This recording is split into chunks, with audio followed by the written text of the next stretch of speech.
brother, what is his will? అలాగైతే brother దేవుని యొక్క చిత్తం ఏంటి? ஆண்டவருக்கு అనేక சித்தம் இருக்குது சார். దేవునికి అనేక ఉద్దేశాలు కలిగి ఉన్నాడు. ఉదాహరణకు நீ அன்பா இருக்க வேண்டும், இது தேவனுடைய சித்தம். నీవు ప్రేమతో ఉండాలనేది దేవుని యొక్క చిత్తము.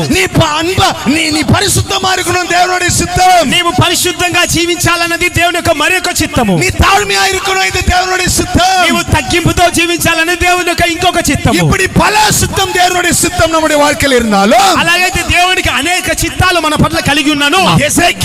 యెహెజ్కేలు 3వ అధ్యాయం 3వ అధ్యాయము 17 இருந்து 17 నుంచి 21 வசனம் வரைக்கும் நம்ம இன்னைக்கு தியானிக்க போகிறோம். 21వ వచనం వరకు మనం సంగాదు. వచనం என்ன சொல்லுது? బైబిల్ ఏమి చెబుతున్నది? Son of man, నరపుత్రుడా, Son of man, listen.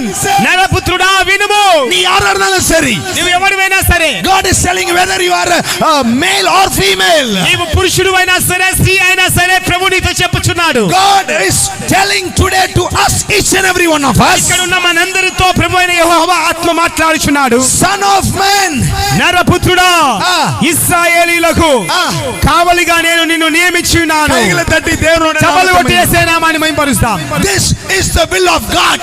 ఇది ఏ దేవుని యొక్క చిత్తము నీ పట్ల. This is the will of God. ఇది దేవుని చిత్తము. God has made you a watchman. దేవుడు నిన్ను ఒక కావలివానిగా ఉంచి ఉన్నాడు. God has made you a watchman. దేవుడు నిన్ను కావలివానిగా ఉంచి ఉన్నాడు. அந்த நாட்களிலே, ఆ దినములలో எசேக்கியேலே தேவனாகிய கர்த்தர் இஸ்ரவேலுக்கு ஒரு பெரிய வாட்ச்மேனா வச்சிருந்தார். ఆ పాత నిబంధనలో యెహెజ్కేలు అనే ప్రవక్త ఉండేవాడు. ఆయనను దేవుడు ఇశ్రాయేలుకు కావలివానిగా ఉంచి ఉన్నాడు. இன்னைக்கு உன்னை என்னை பார்த்தாண்டு சொல்கிறார், ఈ రోజు నిన్ను నన్ను చూసి దేవుడు చెప్పుచున్నాడు, you are a watchman for Nandyala.